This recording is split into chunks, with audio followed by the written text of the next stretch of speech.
Selamat pagi, selamat siang, selamat malam buat para mahasiswa dan para netizen yang budiman. Kita bertemu lagi di mata kuliah algoritma dan pemrograman. Pada pertemuan yang ketiga ini kita akan bahas algoritma sederhana. Nah, sedikit mereview dari pertemuan yang kedua. Setelah kita mengingat apa yang sudah dipelajari pada mata kuliah dasar pemrograman, mari kita ingat apakah pernah menggunakan algoritma sederhana sebelumnya. Nah, di sini ada beberapa tujuan pembelajaran, yaitu setelah mengikuti mata kuliah ini, mahasiswa mampu mengenal permasalahan komputasional sederhana yang dengan algoritma sederhana yang umum digunakan. Nah, di sini ada sebuah gambaran algoritma penjumlahan, ya. Penjumlahan itu yang berkaitan dengan deret angka. Biasanya deret angka itu kita implementasikan dalam list atau array. Di sini ada contohnya, ya. Ini adalah rumus matematika, ya. Ini sum, ya, artinya penjumlahan sum.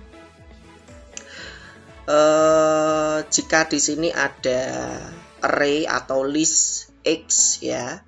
Di sini dia menggunakan indeks I mulai dari 0 sampai dengan N.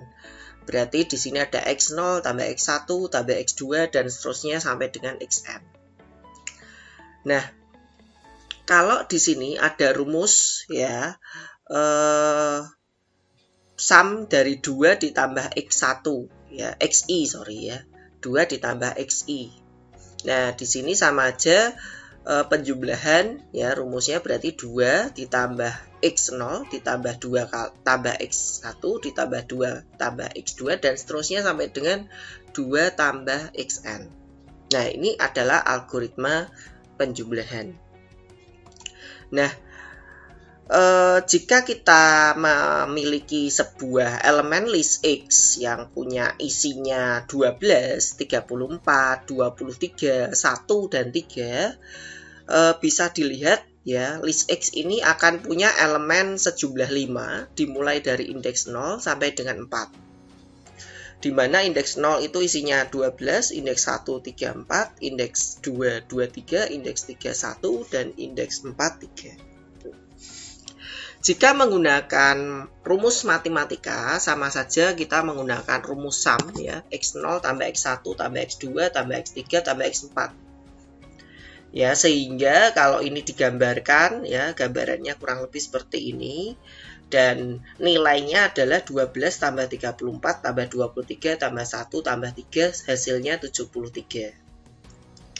Nah, jika kita buat sebuah notasi algoritma penjumlahan, ya, ini adalah gambaran yang salah, ya, tapi ini perlu dibahas dulu, ya. Di sini ada judul penjumlahan.py, ini fungsinya untuk menjumlahkan list X. Di sini diketahui list X isinya 12, 34, 23, 1 dan 3. Nah, dapat dilihat di sini umumnya kita sering menggunakan looping. Ya, umumnya kita sering menggunakan looping I traversal 0 len X. Ya, outputnya yaitu langsung kita tulis output, ya, atau print X0 tambah X1 tambah X2 tambah X3 tambah X4. Ini berarti di print, kan. Nah, ini kesalahannya di mana? Kalau kita lihat, yang pertama kesalahannya kenapa harus menggunakan pengulangan? Ya, walaupun kita sering terbesit atau terpikirkan untuk melakukan pengulangan dalam penjumlahan dalam list atau array. Tapi kalau sudah menggunakan X0, X1, X2, X3, X4, ini akan jadi salah. Karena hasil penjumlahan X0, X1, X2, X3, X4 akan diulang sebanyak 5 kali. Berarti outputnya akan muncul 73, 73, 73, kan? Seperti itu sampai dengan 5 kali. Nah, yang kedua, kesalahan yang kedua, jika langsung menghitung output, ya, ini akan menjadi benar. Jadi tidak perlu kita lakukan looping, kita tulis saja output X0, X1, X2, X3, X4. Nah, ini akan menjadi benar. Tapi, ada tapinya. Jika list X yang diinputkan oleh user atau mungkin sudah default, sudah diisi random ya, itu isinya elemennya banyak sekali. Lebih dari 100 misalnya. Apakah mau ditulis manual X0 tambah X1 tambah X2 dan seterusnya? Tentunya tidak. Ya, solusinya kita menggunakan variabel penampung atau temporary. Ya, variabel penampung. Nah, dapat dilihat di sini ide dasarnya algoritma penjumlahan dengan variabel penampung. Kita lihat misalkan kita punya list X yang berisi 12, 34, 23, 1, dan 3. Gambarannya seperti ini. Lalu kita punya penampung, variabelnya adalah variabel S. Variabel S ini kita deklarasikan, kita inisialisasi nilainya 0. Lalu lakukan pembaruan nilai pada variabel S di setiap langkah algoritmanya. Nah, tahapannya seperti ini. Berarti awalnya S nilainya 0, lalu ditambahkan dengan X yang ke 0. Berarti 0 ditambah 12 jadinya 12 ya. Jadi S yang baru menjadi 12. Lalu berikutnya ya, 12 S yang awal 12 ditambah 34 jadi 46. Ya, lalu yang berikutnya 46 tambah 23 jadi 69. 69 ditambah 1 jadi 70. Lalu 70 ditambah 3 jadinya 73. Ya, nilai S yang terakhir ini merupakan solusi sehingga hasil akhir penjumlahan elemen list adalah 73. Nah, lalu ya kita rekap penjumlahannya. Di sini ada langkah 1, ya, langkah 2, langkah 3, langkah 4, langkah 5. Ya, ini 0 sampai dengan 4. Jika angka indeks berwarna merah diganti dengan satu variabel yang dapat diulang-ulang, misalnya I, ya. Jadi I ini sebagai variabel indeks, maka sederhananya di dalam pengulangan akan dilakukan ekspresi sebagai berikut. S sama dengan X plus XI. Ya, S sama dengan X plus XI. Nah, kalau kita buat notasi algoritma penjumlahannya, berarti yang tadi yang salah kita betulin, ya, kita tambahkan variabel S sama dengan 0, lalu kita tambahkan I traversal 0 len X, ya, berarti len panjang X, berarti 0 sampai dengan 5 kan loopingnya ya, karena panjangnya ada 5 elemen, lalu di dalamnya akan ada perintah atau komen ya, S sama dengan X, S plus XI. Outputnya di luar looping adalah print S. Ya, jadi dengan variabel penampung tidak terbatas oleh list X yang nilainya sudah ditentukan maupun X yang diinputkan oleh user. Jadi mau X-nya berapapun, ya jumlahnya mau berapapun itu tidak masalah. Ya, jadi elemennya berapapun tidak masalah karena len X ini akan fleksibel. Nah, implementasinya di Python, ya, implementasinya di Python kita bisa menggunakan traversal tadi, ya, kita bisa menggunakan for, ya, looping seperti ini, for I in range 0 len X, atau mungkin langsung len X saja ya, karena mulai dari 0. Atau kita bisa menggunakan while. Kalau while kita perlu menambahkan satu variabel I ya sebagai pencacah. Ya, sebagai pencacah agar bisa indeksnya itu bisa berpindah dari, jadi I sama dengan I plus 1, print S seperti ini.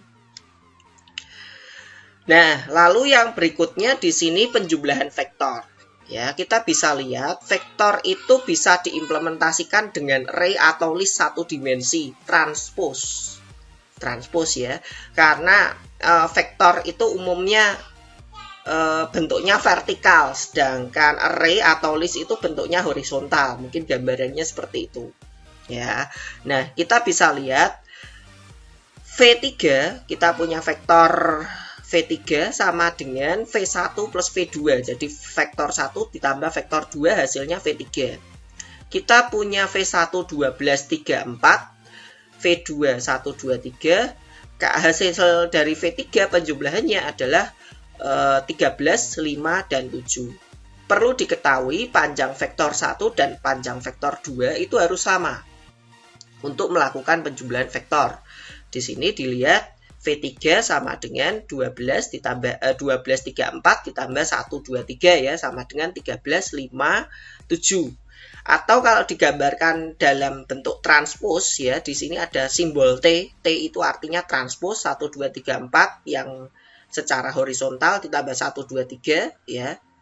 Ini 1234 ditambah 123 sama dengan 1357. Transpos. Nah, algoritma penjumlahannya gimana? Ya, siapkan variabel list dengan list kosong. Jadi kita membuat variabel list kosong ya pertama kali jika kita menggunakan list.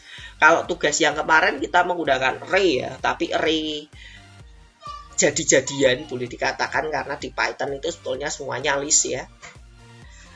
Lalu selanjutnya di situ pastikan dimensi kedua vektor itu sama. Jadi panjangnya sama ya. Dalam hal ini kedua list atau array harus punya panjang yang sama ya. Jadi ya dicek pakai len nanti.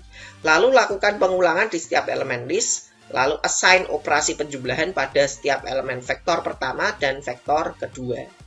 Nah, mungkin kurang lebihnya seperti ini ya penjumlahan vektor. Jadi di sini kita punya fungsi add to vektor V1 ya list, V2 list. Lalu di sini kita punya vektor V3. Di sini dicek dulu if len V1 tidak sama dengan len V2 maka return -1. Ya, -1 artinya jika panjang berbeda.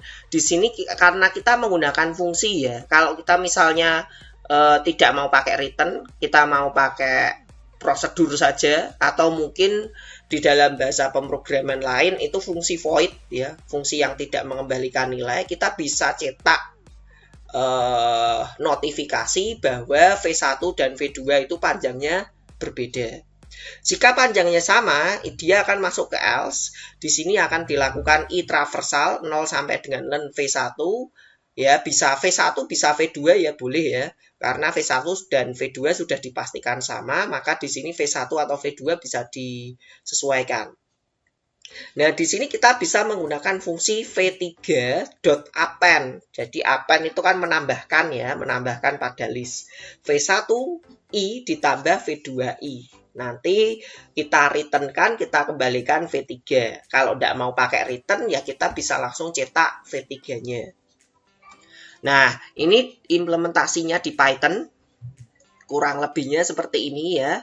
Jadi, def add to vector V1, V2, V3. Ya, V3-nya kamus ya. V1, V2 maksudnya untuk parameternya, V3-nya kamus. Lalu algoritma ini bisa kalian gunakan. Nah, ketika Anda melakukan kopas ya, mungkin ini kan karena kalau ini filenya yang diberikan PowerPoint atau PDF, ini kan bisa dikopas ke Notepad atau mungkin VS Code ya. Hati-hati jika Anda menggunakan kopas ya, itu perlu dilakukan indentasi ulang. Ya, perlu dilakukan indentasi ulang. Nah, di sini ada contohnya. Ya, jadi indentasi ulang itu seperti ini ya. Anda bisa lakukan indentasi ulang, di tab ulang seperti ini di tab ulang seperti ini, ya. Nah, begitu juga biasanya kadang ada error pada bagian spasi, ya. Error di bagian sini. Nah, nanti kalian bisa lakukan indentasi ulang atau pembuatan spasi ulang ya, nanti kalian bisa cek ya. Nah, ini saya akan coba ya coding ini ya. Coding ini akan kita coba ya. Di sini tidak menggunakan fungsi main, tapi di sini langsung ya, langsung panggil di bawahnya ya. Nah, ini hebatnya Python itu seperti itu ya. Nah, ini kita coba ya, untuk codingnya kita jalankan Python add to vector. Hasilnya seperti ini ya, 2, 4, 6, 9. Dapat dari mana? 12 ditambah 12 ya. 3 ditambah 3 jadinya 6. 5 ditambah 4 jadinya 9. Nah, Lalu jika ini kita ganti V2, ini juga tidak masalah.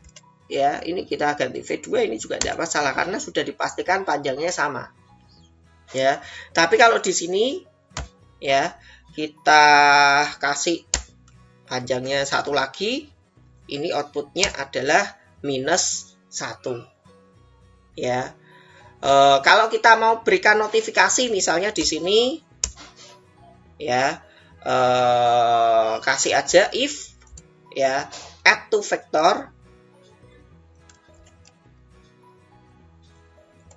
seperti ini, tidak sama dengan -1 ya, maka bisa dilakukan print seperti ini. Else ya, else bisa dikasih print panjang kedua vektor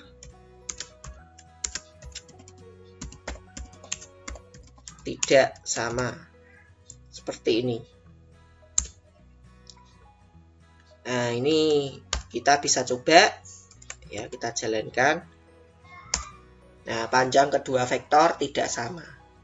Jadi di sini Anda bisa coba-coba lagi ya untuk codingnya add to vector. Lalu yang berikutnya ya, di sini adalah bagaimana dengan pengurangan atau perkalian di setiap elemen list. Ya, saya kira ini akan mudah sekali. Ya, fungsi yang di kode V3 append yang ada plusnya ini tinggal diganti dengan minus, diganti dengan kali ya, bintang atau yang lainnya ya, sesuai dengan permintaan, kali bagi tambah kurang ya.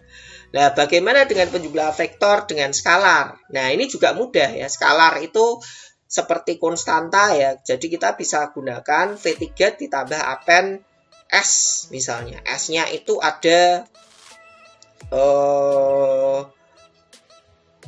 2 misalnya ya, bisa integer, bisa float ya. Misalnya di sini kita coba kita kasih ya. Ini misalnya adalah S ya, berarti di sini tidak perlu cek. Tidak perlu cek lagi ya. Ini kita komen aja, tidak perlu cek karena hanya satu vektor ya. Ini juga seperti ini ya. Kita tab ke belakang. Ini V1 ya, berarti ditambah dengan S. Seperti ini ya.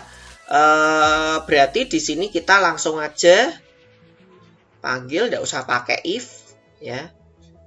Else-nya juga dihilangkan seperti ini. Ini kita hapus, kita kembalikan ke belakang. Ini kita ganti dengan 2 misalnya. Nah, ini maksudnya dari skalar. Kita jalankan ya. Nah, ini hasilnya seperti ini. 12 tambah 2, 14. 3 tambah 2, 5. 5 tambah 2, 7. 8 tambah 2, 10. Ya, itu kurang lebih seperti itu. Nah, saya kembali lagi. Ya, lalu yang berikutnya adalah penjumlahan metrik. Ya, di Python tidak ada struktur data metrik. Ya, tidak ada struktur data metrik. Tapi kita bisa menggunakan nested list sebagai metrik atau list 2 dimensi, boleh dikatakan seperti itu ya, list 2 dimensi. Pastikan dimensi kedua metrik itu sama ya, sama seperti dengan vektor. Siapkan metrik hasil, lalu lakukan penjumlahan setiap elemen metrik. Nah, ini bisa dilihat codingnya mirip ya, codingnya mirip. Kita cek baris dan kolom. Baris 1, kolom 1 itu untuk metrik 1 ya. Kolomnya berarti kita cek di M10.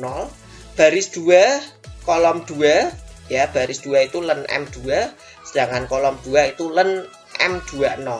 Tapi hati-hati ya, walaupun seperti ini ya, kita sudah cek seperti ini, kadangkala metrik di dalam Python itu bisa tidak sama ya, pada tidak sama. Jika Anda sudah melihat beberapa video yang sudah saya sajikan ya, mungkin ya di dasar pemrograman ya, Anda mungkin melihat adanya penggunaan list dua dimensi yang panjangnya bisa saja berbeda. Mungkin gambarannya seperti ini ya, gambarannya seperti ini. Kalau saya buka Microsoft Excel ya, jadi di sini ada metrik, itu kan ada baris, ada kolom ya. Ini indeks ya. Indeks di sini adalah baris 0, 1, 2, 3. Nah, kolomnya juga sama 0, 1, 2, 3 ya, seperti ini. Nah, list di dalam Python itu bisa sangat kaya sekali ya. List di dalam Python, bahkan dia bisa berisi berbagai macam tipe data ABC, misalnya ASD misalnya di sini ya. Lalu seperti ini angka, terus seperti ini ya. Terus panjangnya. Nah, jadi panjang antara baris pertama dan baris kedua ini juga bisa jadi berbeda. Nah, jadi ini yang perlu diperhatikan di dalam Python ya. Mungkin jika inputannya sudah bisa dibatasi ya. Jika inputannya sudah bisa dibatasi ya. Jadi inputan metriknya sudah betul, itu mungkin tidak ada masalah. Tapi jika tadi ya metriknya itu inputannya tidak sesuai, pasti akan menjadi error. Nah, ini sedikit yang perlu diperhatikan dalam coding Python, karena saking fleksibelnya list di dalam Python itu bisa terjadi masalah seperti itu. Nah, kembali lagi ke penambahan metrik ya, penambahan 2 metrik ya. Tadi berarti yang dicek selain baris 1 dan baris 2, lalu ada kolom 1 dan kolom 2. Lalu di sini return 1 sama dengan yang vektor, lalu list else ya, yang else. Kalau pada metrik berarti kita punya M3 ya, M3 0 kali baris 1 ya. Indeks 0 kali baris 1, berarti kita siapkan metrik ya, ini untuk membuat baris ya, membuat baris. Lalu di sini for i in range baris 1, di sini dikali M ke i sama dengan 0 kali kolom 1. Ya, jadi di sini kita membuat matriks dengan ukuran yang sama. Jadi M3 kita buat ukurannya sama dengan M1 dan M2. Nah, lalu untuk mengisi metrik M3, lalu lakukan penjumlahan per elemen metrik tadi ya. Jadi kita gunakan double loop ya, nested loop ya, for i dan for j. For i untuk baris dan for j untuk kolom. Di sini baris koma kolom sama dengan mi baris kolom, m2 baris kolom. Nah, nanti hasilnya M3 ya, kurang lebih seperti itu.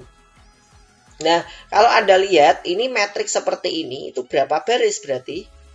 Ada 4 baris dan 3 kolom. Ya, ini kurang lebih seperti itu. Nanti bisa dicek lagi ya, bisa dipelajari lagi. Next. Nah, yang berikutnya adalah algoritma pertukaran 2 variabel.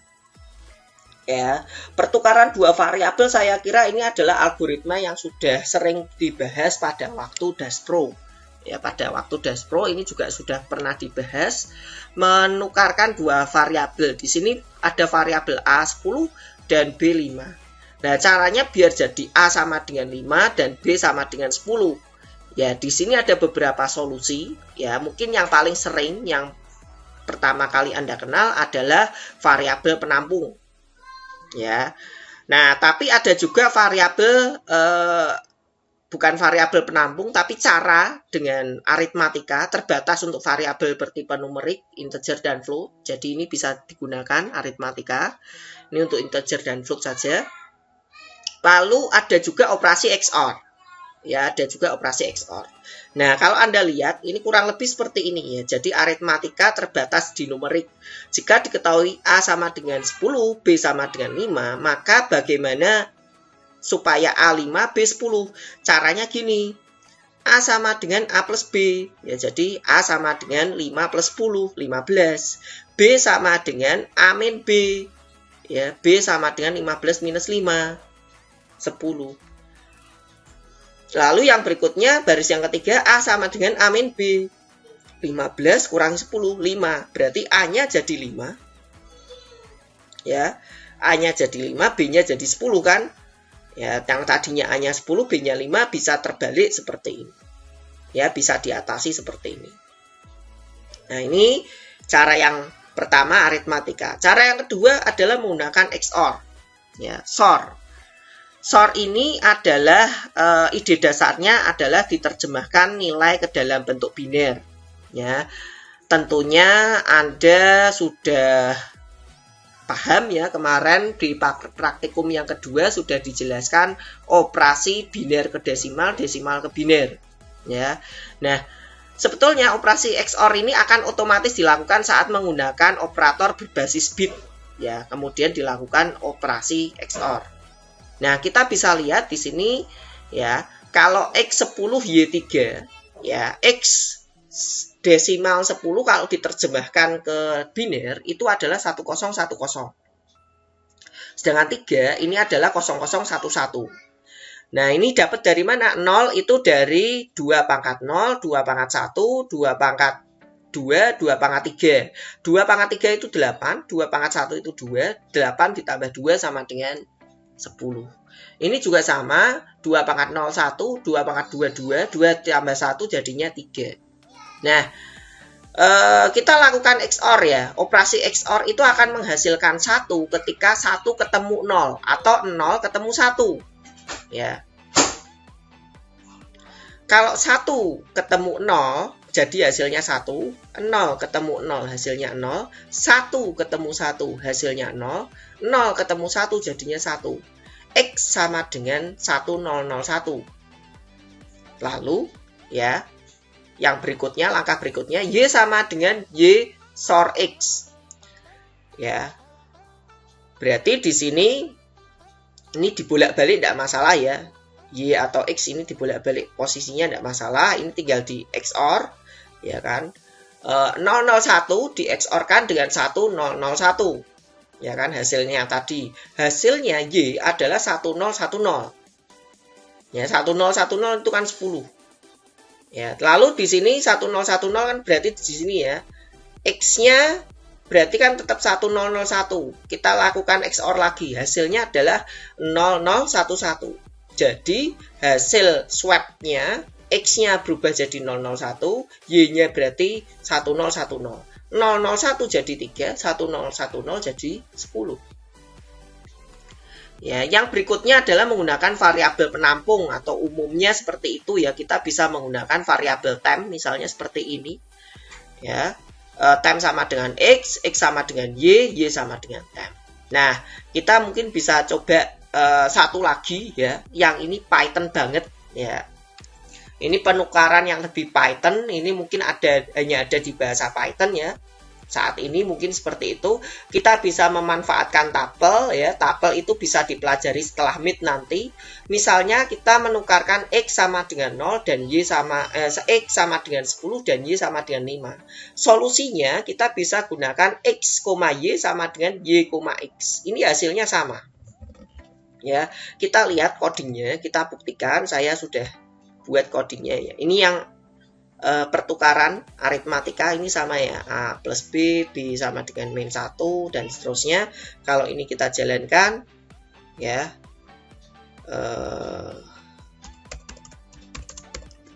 seperti ini hasilnya sama ya, 10 5 jadi 5 10 ya.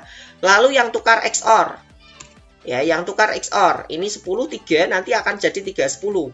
XOR itu lambangnya seperti ini ya. Di Python kita bisa gunakan Python, nah tukar XOR, hasilnya sama ya, hasilnya sama seperti ini.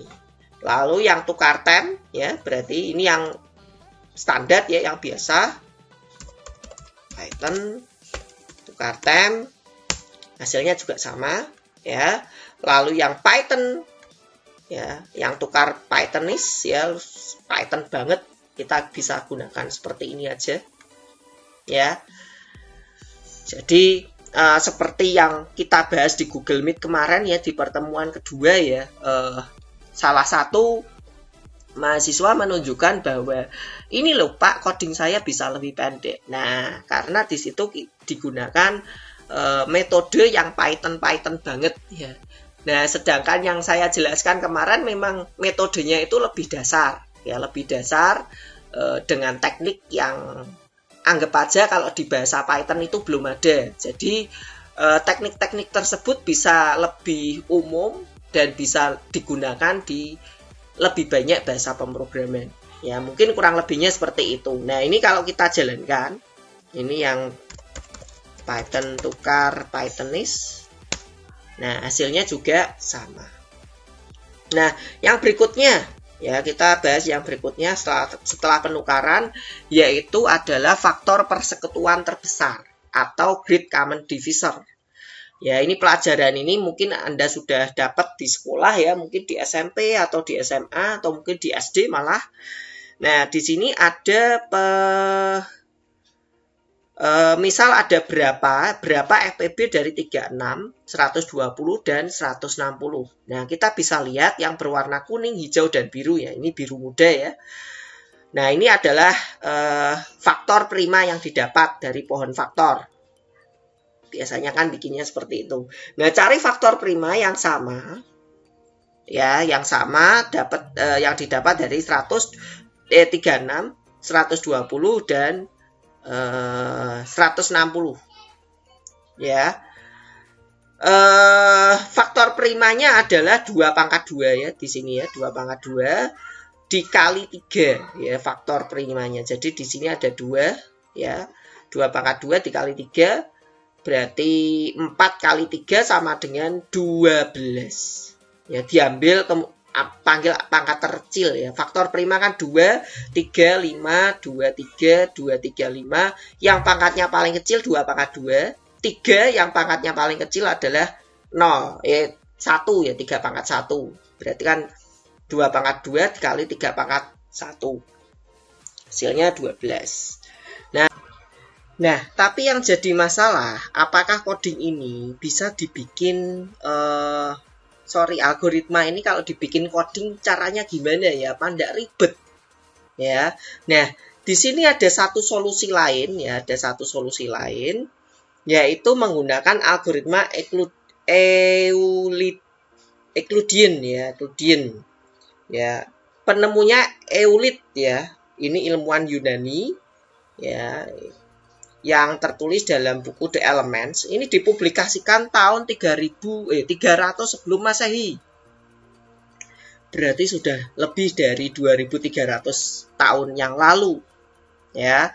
Nah, ide-ide dasar ya solusi FPB dengan Euclid ya, dengan Euclid kita bisa gunakan A dan B ya, yang merupakan bilangan bulat positif yang akan kita cari FPB-nya. Hitung A, mod B, simpan di S. Mod itu adalah modulo ya, sisa hasil bagi. Ya, jadi itu ya mod ya. Lalu yang berikutnya langkah yang ketiga adalah jika S sama dengan 0, maka A merupakan FPB dari A dan B. Jika tidak, A diberi nilai B dan B diberi nilai S.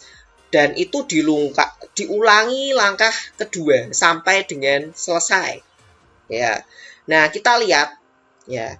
Jadi ini algoritma Euclidean ya dengan untuk FPB ya. Di sini misalnya kita cari FPB 120 dan 88. 120 mod 8832 berarti 88-nya geser, 32-nya digeser, 88 mod 32 jadinya 24.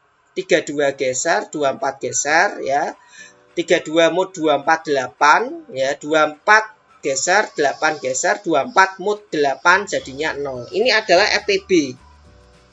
Nah, perhatikan perulangan di sini ya, sampai A modulo B bernilai 0 sisa baginya. Ini diperhatikan ya. Jadi sampai dengan 0. Ya. Nah, notasi algoritmanya gimana? Di sini kita punya GCD toNumber.py atau di sini adalah fungsi Euclidean untuk menghitung FPB ya dari A dan B dengan algoritma Euclidean. Ya, kamusnya di sini adalah S sama dengan 0. Lalu algoritmanya di sini adalah while B tidak sama dengan 0, maka lakukan S ya sama dengan A modulo B A sama dengan B sama dengan S. Ini dilakukan sampai dengan B tidak sama dengan 0. Return A. Nah, cara kerjanya kurang lebih seperti ini ya. Di sini ada A 10, B 15. S awalnya 0. Ini langkah ke 0 ya. Ini inisialisasinya. Pada langkah pertama 10 modulo 15. Hasilnya 10. Ya. Hasilnya 10. Ya, berarti A-nya jadi 15 kalau kita lihat codingnya ya. Kita lihat codingnya aja biar ada gambaran. Ya, biar ada gambarannya lebih enak ya. Di sini 15. Ini 10. Seperti ini.